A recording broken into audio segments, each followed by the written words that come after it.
Salam sejahtera, terima kasih karena bersama dengan saya di Nazilin Unity Channel. Sebelum ini kita digemparkan dengan berita kononnya ada himpunan anti Anwar Selamatkan Malaysia 2.0 yang bakal diadakan di Tambun. Semalam Anwar Ibrahim kata, betulkah ada? Dia pun hairan, bahkan Anwar Ibrahim kata, kalau ada pun tak apalah. Begitulah ciri-ciri Datuk Seri Anwar Ibrahim yang memang paling dibenci oleh musuh beliau kerana beliau tidak mengambil hati tentang apa yang berlaku. Sepanjang politik Anwar Ibrahim memang dapat dilihat beliau ini bukan seorang yang pendendam. Kalaulah dia pendendam, pasti ramai sudah yang meringkuk di penjara. Tetapi Anwar Ibrahim kata, tak apalah kalau ada pun. Namun demikian sehingga ke waktu saya membuatkan konten ini, belum lagi kedengaran apa-apa himpunan yang berlaku di mana-mana tempat, sama ada di Tambun maupun di Putrajaya. Semasa himpunan dibuat di Putrajaya baru-baru ini, yang juga melibatkan anti Anwar, hanya beberapa ratus orang yang hadir, tak sampai pun 500 orang. Ada yang kata yang datang itu mungkin orang-orang yang berkepentingan semata-mata. Ada juga yang orang kata dikiranya itu sekeluarga, anak beranak, cucu piti, semua datang. Dan ada juga yang mahu mengatakan kepada mereka, kamu datang itu benar-benar nak memperjuangkan Malaysia ataupun hanya mau memperjuangkan orang-orang tertentu. Ada juga yang kata ini bukan himpunan nak selamatkan Malaysia, tapi ini himpunan nak selamatkan Tengkuk sendiri, nak selamatkan parti sendiri, nak selamatkan anak, cucu, menantu, cicit, semualah keluarga-keluarga mereka. Ada yang kata, kenapa orang benci sangat dengan Anwar Ibrahim, sedangkan Anwar Ibrahim sekarang sudah bermati-matian mau menyelamatkan Malaysia daripada keruntuhan ekonomi. Dan yang malangnya, kesihannya Anwar Ibrahim menjadi Perdana Menteri ialah kerana di saat Anwar Ibrahim menjadi Perdana Menteri, beliau meneruskan legasi yang agak kurang baik, yaitu legasi hutang 1.2 trilion. Bukan bilion, tapi trilion. Bayangkan itulah yang terpaksa dihadap oleh Anwar Ibrahim. Siapapun yang menjadi Perdana Menteri pasti akan terkesan. Dan kita bersyukur kena mempunyai Anwar Ibrahim. Saya fikir kalau bukan orang seperti Anwar Ibrahim yang menjadi Perdana Menteri, entahlah, kita pun tidak tahu apa yang akan jadi dengan negara Malaysia yang melaungkan, yang melalak Perikatan Nasional Pembangkang tu. Anda cuba terangkan siapa Perdana Menteri anda yang anda nak sokong masuk jadi Perdana Menteri nanti. Adakah daripada PAS, daripada Parti Bersatu, maupun daripada parti-parti yang lain?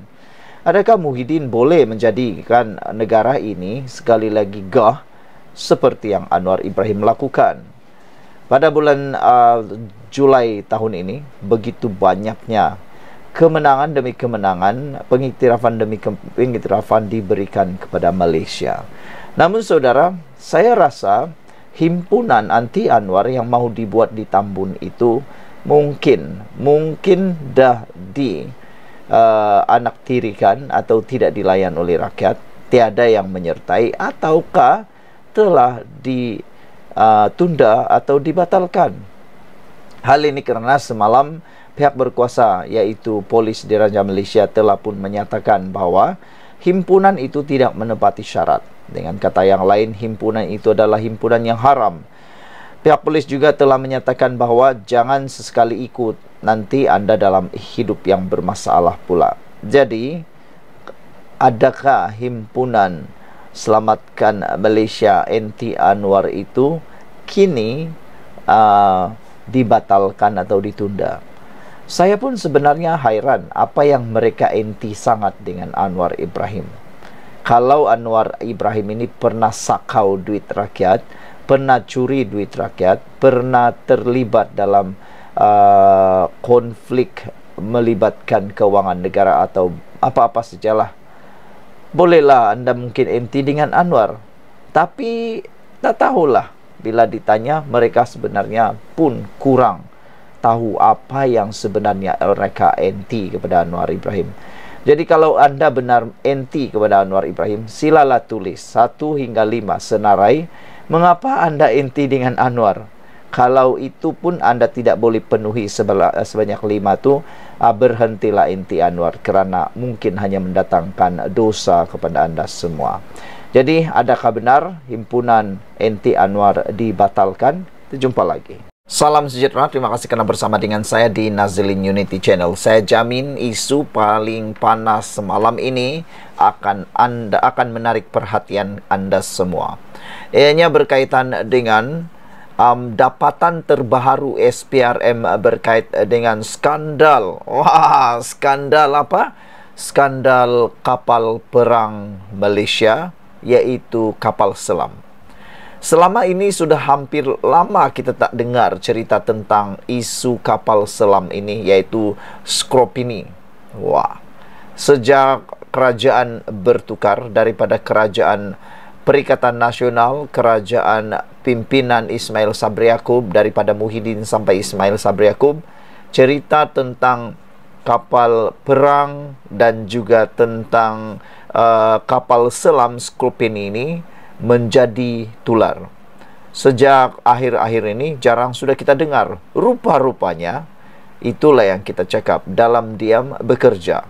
SPRM akhirnya hari ini dilaporkan sebagai berkata telah mendapat petunjuk baru berkaitan dengan pembelian Skropini menurut sumber. Wow, inilah yang paling kita mahu tahu. Sila share berita ini supaya cerita tentang fitnah kepada kerajaan sekarang kononnya tidak lagi membuat siasatan, telah memberhentikan siasatan dan macam-macam, dapat dihentikan. Semua tu bohong, semua tu adalah fitnah. Rupa-rupanya SPRM masih meneruskan dalam diam bekerja hebat. Itulah kehebatan di bawah pimpinan Anwar Ibrahim. SPRM dapat petunjuk baru berkait dengan pembelian Skropini menurut sumber. Siasatan kini tertumpu kepada penyelewengan sebanyak 42 juta ringgit, yaitu sebahagian daripada 530 juta ringgit yang dibayar dalam kontrak membekalkan perkhidmatan sokongan. Wow, ini bukan jumlah yang kecil. Ini suatu jumlah besar, yaitu membabitkan nilai 42 juta ringgit daripada 530 juta ringgit yang dibayar dalam kontrak. Maksudnya 530 juta itu adalah jumlah, tapi yang telah diseleweng adalah sebanyak 42 juta ringgit menurut laporan ini. Suruhanjaya Pencegahan Rasuah Malaysia SPRM dikatakan mendapat petunjuk baru berhubung siasatan ke atas pembelian kapal selam Skropini. Menurut sumber berasaskan petunjuk baru tersebut, SPRM melihat semula siasatan dengan memfokuskan kepada beberapa petunjuk yang diterima. Katanya, siasatan tertumpu pada penyelewengan sebanyak 42 juta ringgit, yaitu sebahagian daripada 530 juta ringgit yang dibayar dalam kontrak membekalkan perkhidmatan sokongan berhubung pembelian kapal selam tersebut. Sebuah syarikat tempatan yang dilantik dikatakan membuat pembayaran kepada beberapa syarikat tanpa pengetahuan lembaga pengarah menurut sumber. Wow, ini memang luar biasa. Sebuah syarikat tempatan yang dilantik dikatakan membuat pembayaran kepada beberapa syarikat tanpa pengetahuan lembaga pengarah menurut sumber itu. Nah, ini memang menariklah kan. Dipercayai pembayaran-pembayaran dengan jumlah 42 juta ringgit itu diseleweng kepada syarikat-syarikat yang dimiliki oleh ahli keluarga pemilik syarikat terbabit. Katanya, SPRM akan meneruskan siasatan ini dengan memanggil beberapa orang saksi, kata sumber, dan menambah badan anti rasuah itu mengenal pasti individu-individu yang terlibat dan telah merakam percakapan mereka sebelum ini. Siasatan kes terhadap Skropini ini tidak pernah ditutup dan perkembangan ini akan memperlihatkan ianya akan diaktifkan semula berdasarkan penemuan baru, katanya. Ketua Pesuruhjaya SPRM Azam Baki pada April dilapor berkata, siasatan berhubung berkaitan pembelian kapal selam Skropini oleh Malaysia pada tahun 2002 masih berjalan. Beliau dipetik sebagai berkata SPRM berhubung dengan pihak-pihak di luar negara bagi mendapatkan maklumat tentang beberapa transaksi. Pembelian 2 kapal selam Prancis itu berlaku pada tahun 2002. Kapal diraja Tunku Abdurrahman dan Tun Razak masing-masing tiba di Malaysia pada September tahun 2009 dan Julai 2010. Wow, makin panas nih. Apapun kita ucapkan tahniah kepada SPRM atas kehebatan mereka meneruskan siasatan ini. Semoga kebenaran dapat kita tahu tak lama lagi. Salam sejahtera. Baru-baru ini tular satu lagi perkara yang paling menarik perhatian kita, yaitu Himpunan Anti Anwar, Himpunan Selamatkan Malaysia. Nak jadikan cerita, saya nak tanyalah, agak-agak apa yang mau diselamatkan untuk Malaysia itu? Himpunan Selamatkan Malaysia 2.0 tu himpunan untuk apa? Apa sebenarnya yang nak diselamatkan? Sehingga kalau masih ingat, baru-baru ni tular satu poster Himpunan Malaysia, Selamatkan Malaysia tu telah menjadi lawak jenaka, dikecam dan dipermainkan oleh netizen. Penyokong-penyokong Pakatan Harapan mengubah poster itu menjadi bukan Selamatkan Malaysia, tetapi selamatkan menantu, selamatkan tengkuk sendiri, selamatkan anak sendiri dan selamatkan diri sendiri. Semua itu lah yang menjadi perhatian netizen. Kerana netizen minta senarai daripada penganjur Selamatkan Malaysia itu, apa yang nak diselamatkan. Mereka yang anti dengan Anwar nak diarah senaraikan apa yang mereka anti sangat dengan Anwar Ibrahim. Mereka diarah menyenaraikan apa yang nak diselamatkan sangat daripada Malaysia ni. Kalau kata ekonomi kita bulan Julai ini mencanak naik setinggi gunung Kinabalu. Dalam bulan Julai ini, semua perkara yang baik-baik berlaku kepada Malaysia. Terkini, Malaysia disenaraikan sebagai 10 negara paling selamat di dunia. Antara 10 negara paling selamat di dunia, mengalahkan Korea Selatan, mengalahkan Jepun, mengalahkan Amerika Syarikat, mengalahkan China, mengalahkan Rusia. Banyak negara yang dikalahkan. Kita menduduki tangga yang ke-10. Bukankah itu hebat? Jadi nak tanya satu kali lagi lah, apa maksudnya selamatkan Malaysia itu? Nak selamatkan daripada apa? Nak selamatkan daripada apa? Itu persoalan dia.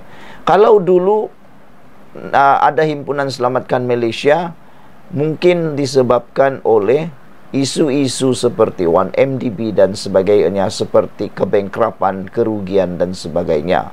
Tapi yang sekarang ini nak selamatkan daripada apa? Itulah yang menjadi buah mulut kepada orang yang tak suka dengan himpunan itu.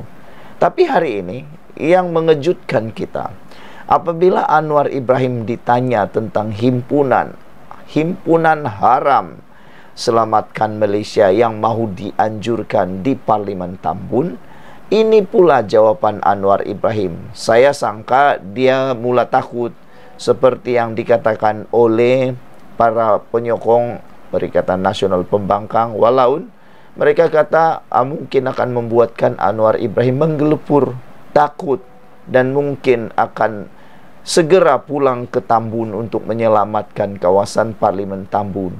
Tapi rupa-rupanya bukan itu yang berlaku. Sebaliknya, Anwar Ibrahim ketika ditanya demo anti Anwar di Tambun, Anwar jawab dengan begitu mudah. Dia kata, ada ke? Kalau ada, tak apalah. Anwar hanya jawab begitu. Ada ke? Tak apalah, kata Anwar Ibrahim. Maknanya, Anwar Ibrahim tak ambil berat perkara itu. Kenapa? Dia lebih ambil berat bagaimana nak memajukan Tambun, bagaimana nak memajukan Malaysia berbanding mengambil berat yang perkara sepele seperti ini. Perkara ini hanya akan menyebabkan gangguan gangguan emosi maupun gangguan kepada proses Anwar Ibrahim memajukan Malaysia, memajukan negara ini. Kalau dia ambil berat ini dan dia hanya menumpukan kekuatan tenaga beliau kepada perkara ini, kitalah yang rugi sebenarnya. Tapi Anwar Ibrahim kata, ada ke? Tak apalah, itu saja dia jawab. Dan dia percaya kepada anggota keselamatan yang sebelum ini telah pun memberitahu, memberi amaran kepada semua rakyat Malaysia, jangan sertai himpunan itu, kerana himpunan itu himpunan haram yang tidak lulus syarat, tak menepati syarat. Jadi kalau sudah tak menepati syarat dan haram, kenapa nak ikut lagi? Itu semua adalah perkara yang bodoh. Kalau anda ikut juga, anda dah tahu itu salah, nak buat juga, anda hanya menjerumuskan diri pada masalah yang besar.